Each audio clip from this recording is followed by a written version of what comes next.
Welcome to the Mental Fitness Podcast in partnership with Untitled Chapter, where we explore real tools and stories for building mental strength in the modern world. I'm Dave. I'm Luke. And we're the co-founders of Untitled Chat, a mental wellness AI companion. But today we're here just as people, passionate about mental health. We're super excited about this podcast. As a disclaimer, we are not mental health experts. However, we work in this space and every day we work with mental health experts. So we want to bring these learnings as well as these experts as guests on the podcast for your benefit. All right, Luke, to kick things off, I think you and I recently read an interesting statistic. So members of Generation Z, that's defined as individuals born between 1997 and 2012, or in other words, 12 to 27 years old, are growing up in an age of increased stress and anxiety. Some 84% of Gen Zers believe mental health is a crisis in the United States, and they are over 80% more likely to report dealing with anxiety or depression compared to older generations, according to recent Gen Z studies. Wow. Yeah, I mean, there's been fantastic progress with awareness of mental health problems, right? What is mental fitness? Why we're calling this the Mental Fitness Podcast, Dave? This is episode 1. So what is mental fitness? Well, I think it's a really good analogy to compare to physical fitness. Physical fitness is, basically your sleep, your exercise. Are you eating healthy? Are you avoiding unhealthy and harmful habits? But here's the science around physical fitness is a lot more developed. Studies indicate that lifestyle and environment account for 90 to 95% of most chronic illnesses, while genetic factors may account for a smaller percentage, sometimes as low as 2%.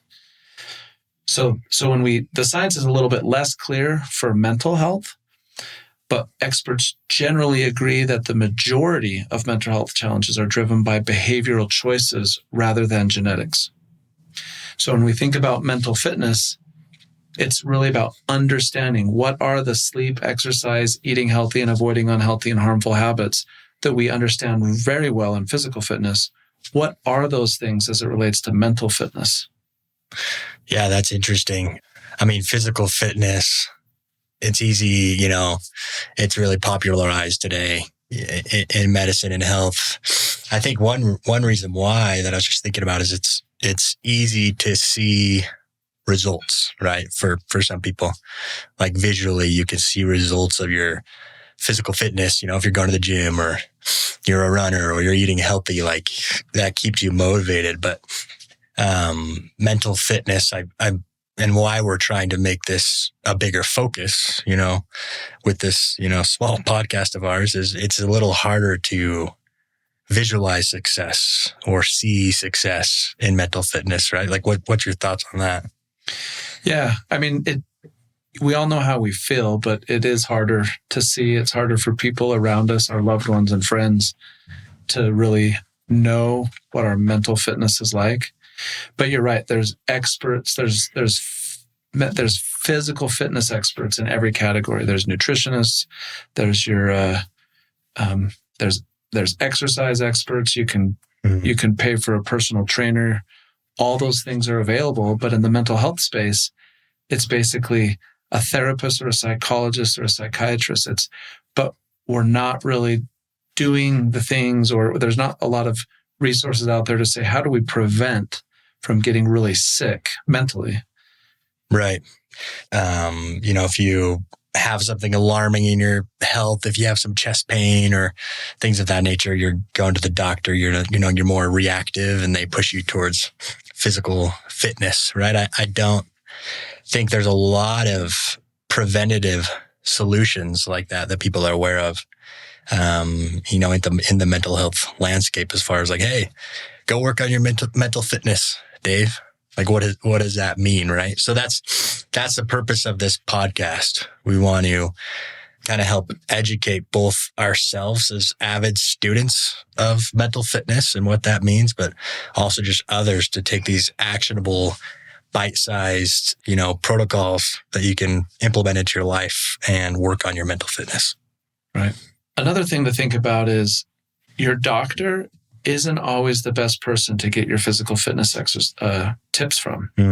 I mean, a doctor's who you go to when you're sick. If you have heart failure, you go to a heart surgeon.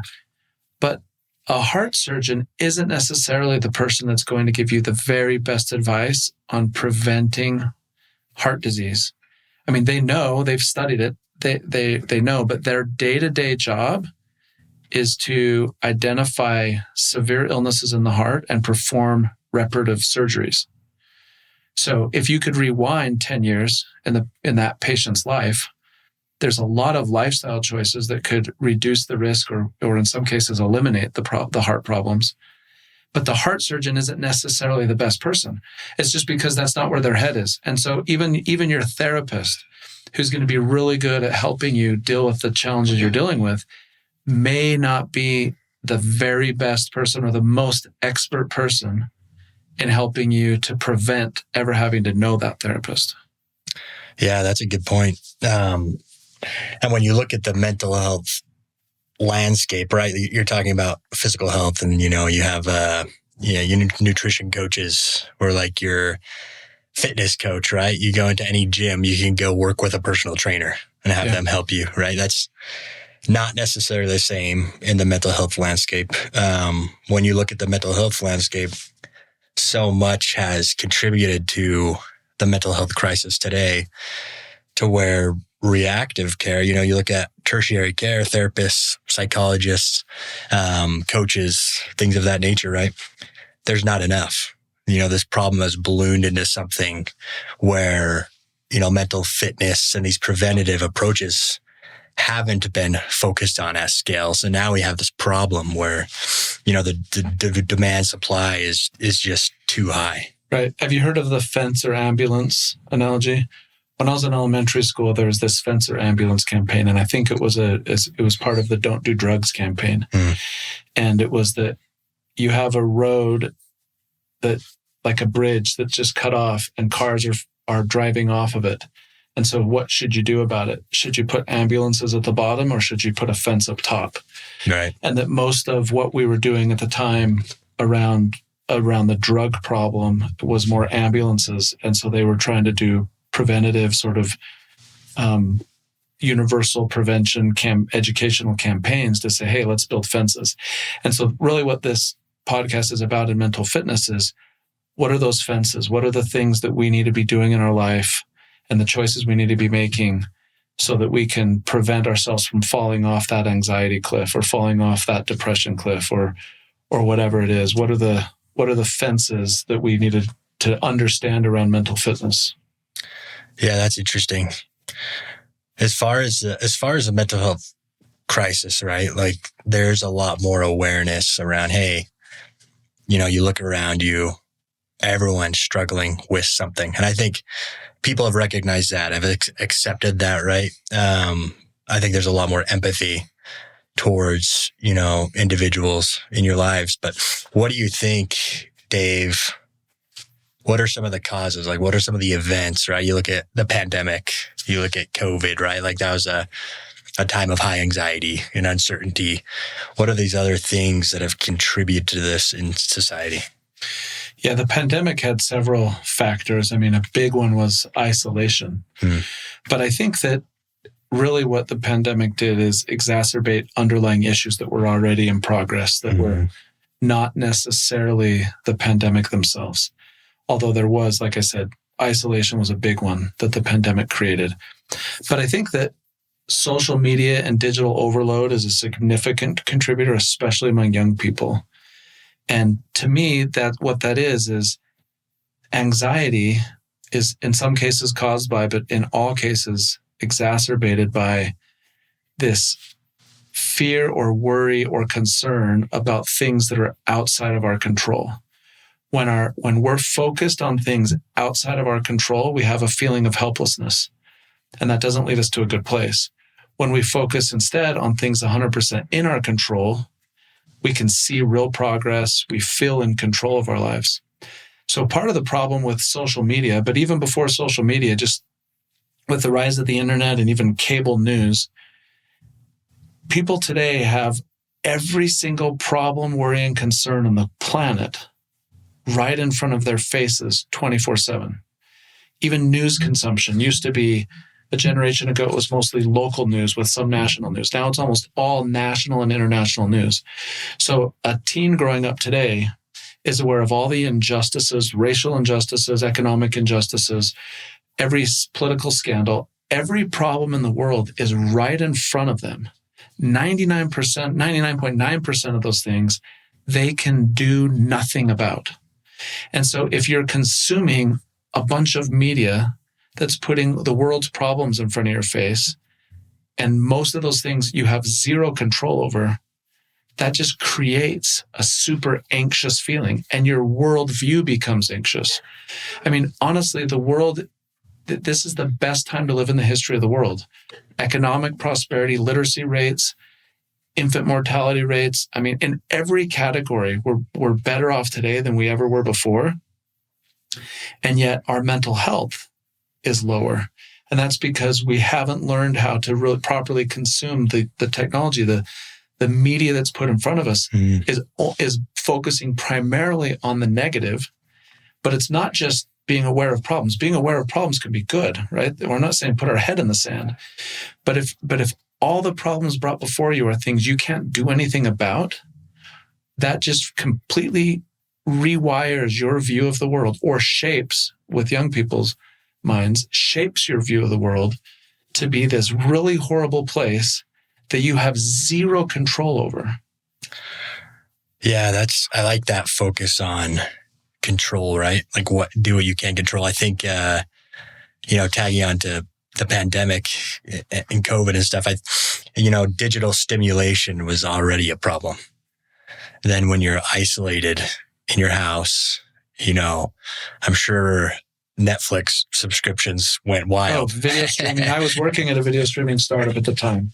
Video streaming went through the roof. It's a good time for video streamers. Yeah, these habits that were already bad are amplified, right? Like, speaking of lack of control, like, you get these quick dopamine hits from these 15 seconds TikToks you're scrolling through all day, right? So it, as you said, it really exasperated it. It really amplified these problems that were already there. I think a lot of us can see how that does that, right?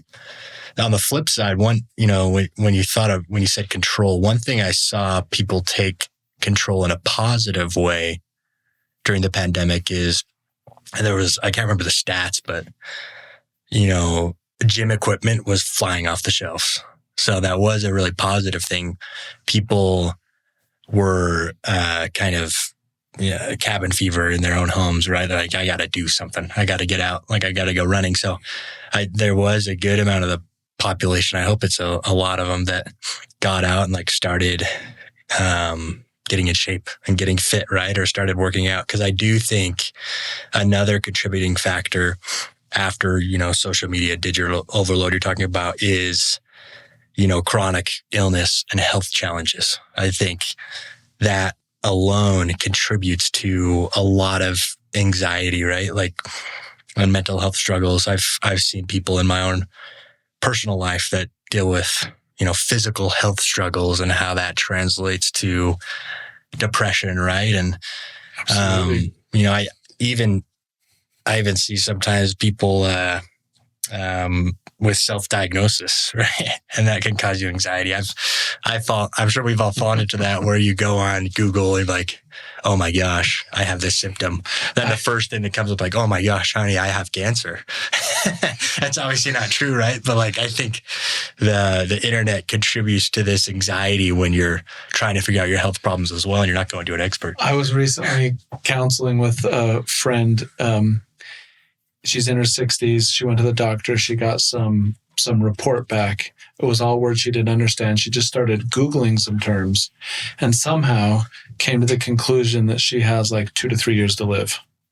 And she was so upset. Wow. She was calling her children and grandchildren. She was basically doing end-of-life planning. And I met with her. I took a picture of it and uploaded it to ChatGPT and asked it to interpret it. And it was basically saying yeah, there's some serious health issues here that could develop over a 10-year period into something more serious if behavior isn't changed, but it was basically gave her a completely different perspective. She just had bad information, and she was like, "Oh, that's such a relief." She'd never even used ChatGPT before, but yeah, exactly. Like self-diagnosis, it's an issue. I think something that, I think we keep going back to the pandemic and COVID, but you look at situations like job loss, and I think that also ties into just general pressure to succeed, whether that's in your, professional life, with job loss. You don't want job loss. So you have this immense pressure to succeed in your job, right? What's your thoughts on that generally, as far as like how pressure to succeed and like high achievement leads to mental health issues? Well, I raised my family in Orange County, California, and pressure to succeed is enormous there. There's a couple parts to it. One is comparison. Comparison is the thief of joy.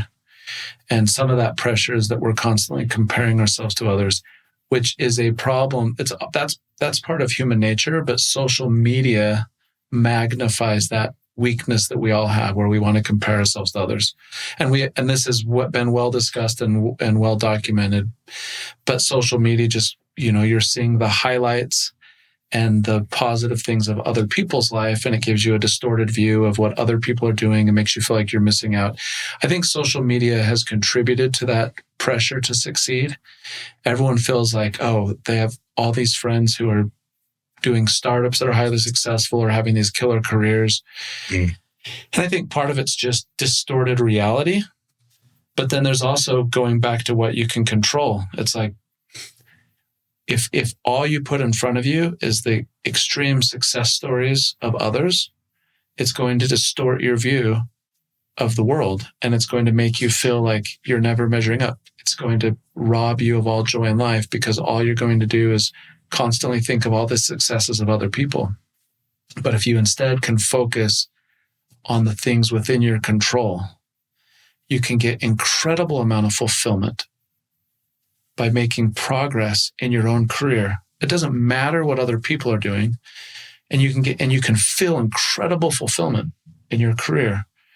But it just depends how you're consuming information. And if you're spending hours and hours a day on social media, and the professional version of that would be LinkedIn, and if you're just spending an excessive amount of time on LinkedIn and justifying it because it's part of your career, it's part of your networking.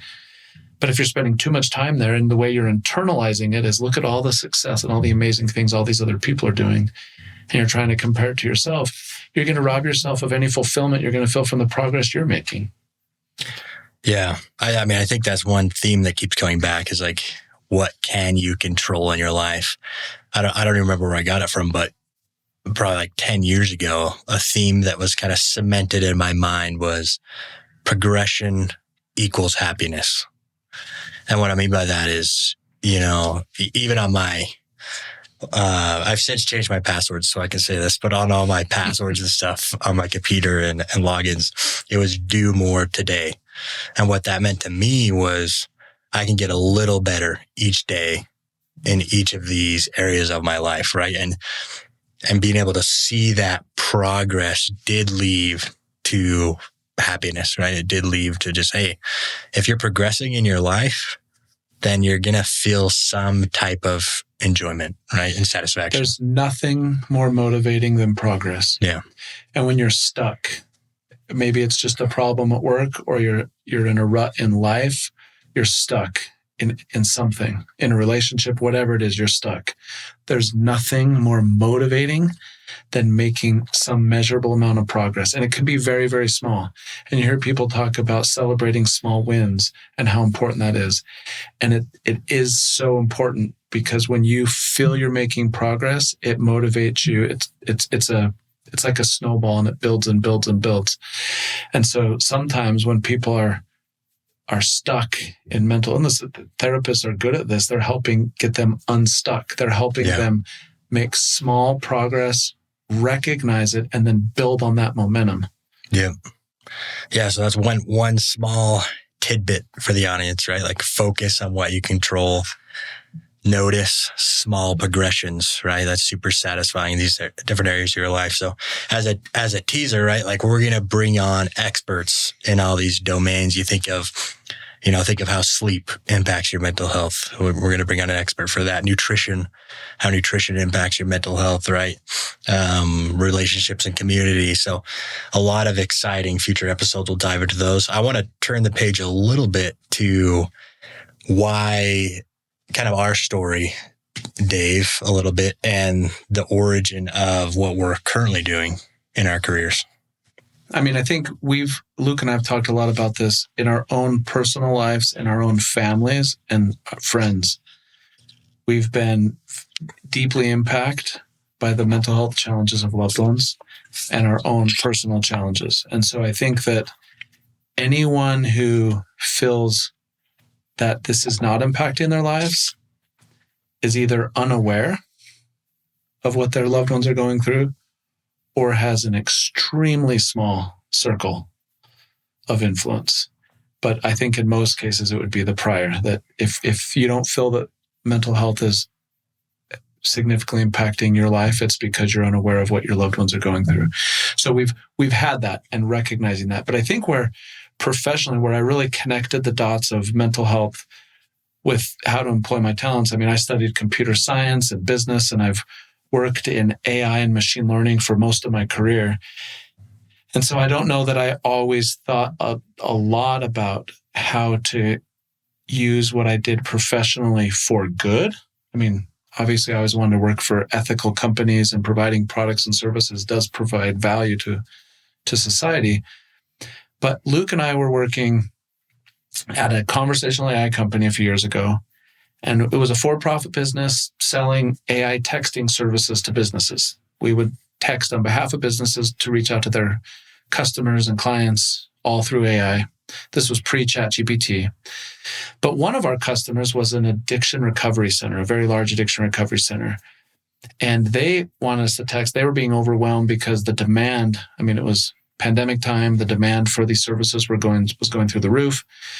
But most of the demand was coming on weekends and evenings, middle of the night, and it was hard to staff their call center.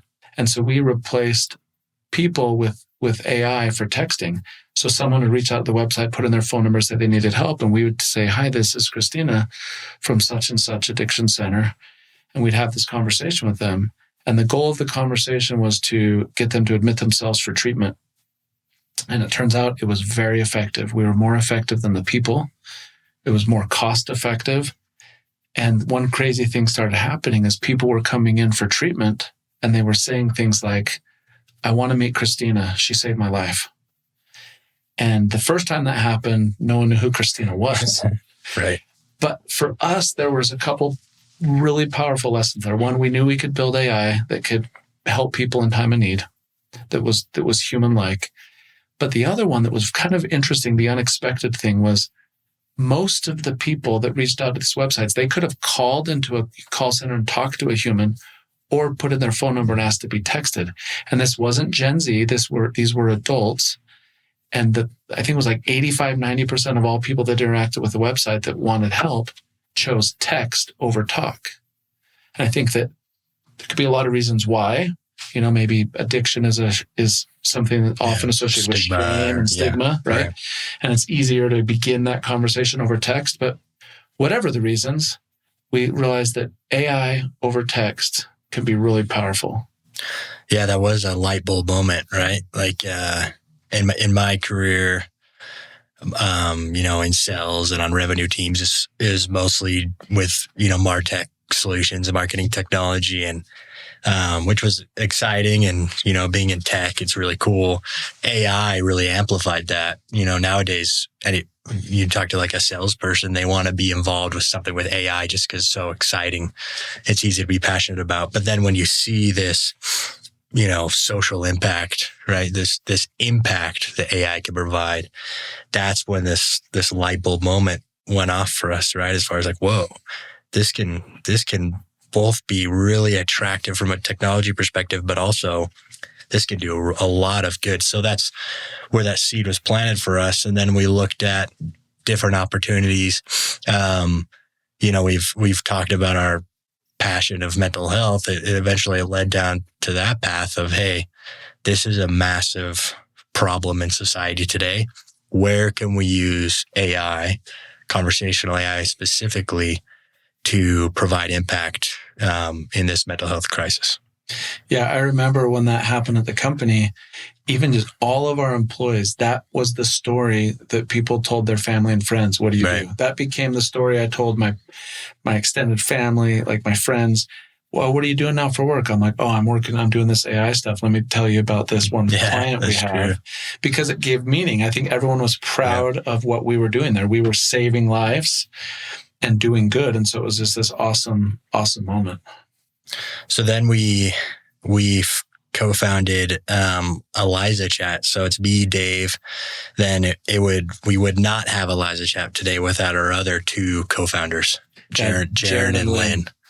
And all four of us were at that AI company. So we all worked together with various depths of expertise and, across the engineering, AI, go-to-market, and everything else.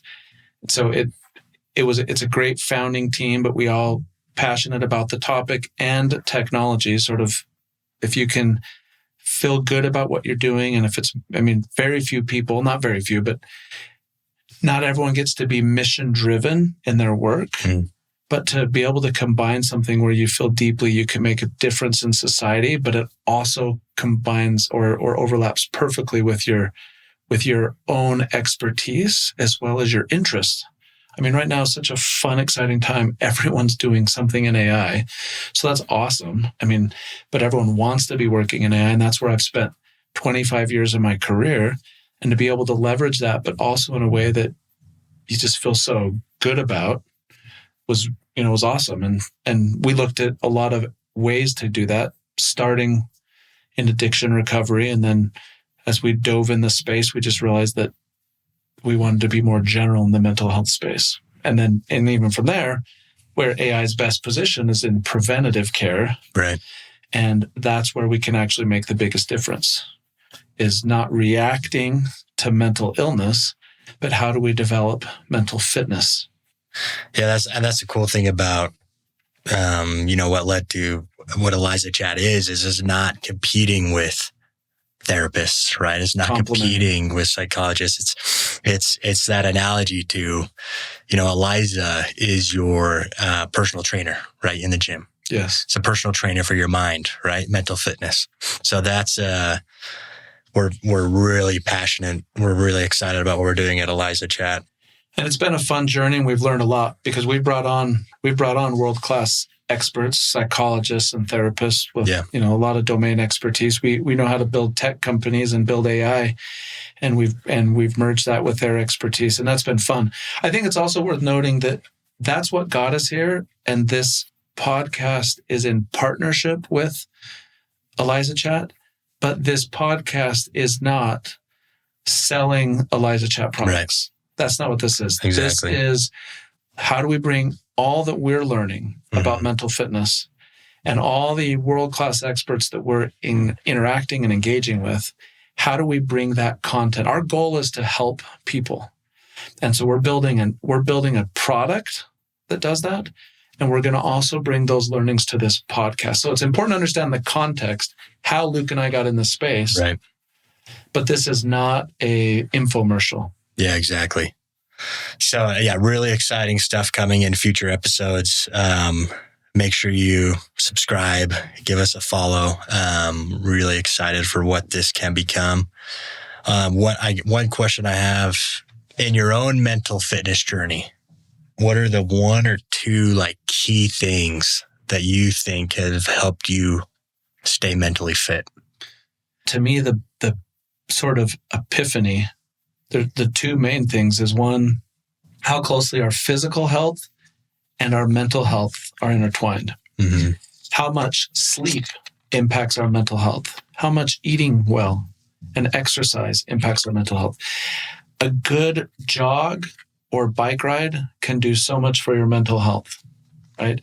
So it's not physical health, mental health. Our minds and bodies are so closely intertwined.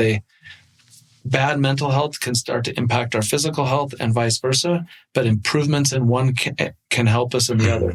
So that was a big one. We want to be exercising and eating healthy and sleeping for physical health, but that does an incredible amount. So a lot of times when I'm talking to people who are struggling with mental health, I just say, how are you sleeping? And most of them are like, oh, I don't sleep very well. And it's like, well, okay, maybe we can start there. That's an easy thing. So that's the first epiphany, was just the overlap between physical and mental health. The other one is just what we've talked a lot about, but that is how much media consumption, screen time, whatever it is, if it's Netflix, YouTube Shorts, TikTok, social media, whatever it is, how much screen time affects the way you think. I mean, if you just think about it, in your waking hours, you're absorbing information, you're seeing things, you're reading things, you're hearing things, you're experiencing things. And if several hours of those waking hours every single day is consuming content on your phone, it's going to change the way you think. Right. It's going to change the way you view the world. And so it was really the self-realization of how much what I was doing on my phone impacted how I felt combined, and then the physical and mental overlap. Oh, you don't have any social media or anything, right? LinkedIn. Okay. Years ago, I realized that the signal to noise ratio, there was just that I'm not one to say that all social media is bad. Yeah, right. Just for me personally, the value I was getting out of social media was a lot less than the noise. So I cut it out, all except for LinkedIn. And I realized I justified LinkedIn. I'm like, oh, I'm working in startups. I'm networking with people. I'm hiring people. Yeah. I need to be on LinkedIn. And while I think there's a part of that that's true, I also realized that I was spending way too much time just doom scrolling, like updates about startups. Yeah, right. It's not quite maybe as harmful as, what other social media platforms, but the comparison still comes in there. Well, right? all the aspects, the comparison, just the waste of time. Right. Just instead of generating ideas, I'm just, I don't know. So even though I'm a non-social media person, even LinkedIn can be abused in a way. I think, Luke, you've kind of been a little bit ahead of the game. You and I, between us, I feel like I'm learning a lot more from you than I'm ever knew I was bringing to you as it relates to mental fitness. But what are the sort of one or two big ideas? Yeah. I'll say the same in physical health. Physical fitness is a massive one for me. Everything that goes into that. I would say I'm like a self-proclaimed nerd when it comes to like biohacking. I hate to use that term, but you're the one that got me into ice baths. I'm a bit of a nerd, and I do try all these things and see if they fit into my lifestyle and improve my life. So, I would say sleep is number one. As soon as I improved my sleep environment and set up things to sleep really, really well, that's number one. So same thing. If someone is not sleeping, like... Question. Do you have a TV in your bedroom No. where you sleep? Oh, good. I've heard, I don't either, and I never have in my adult life. I've heard that a screen from the bed is one of the worst things for sleep. Yeah. Again, like the nerdiness of it, but I do everything from... wearing blue light glasses at night a few hours before bed, just because that can keep you up, right? Like down to like not eating right before a couple hours before you go to bed, right?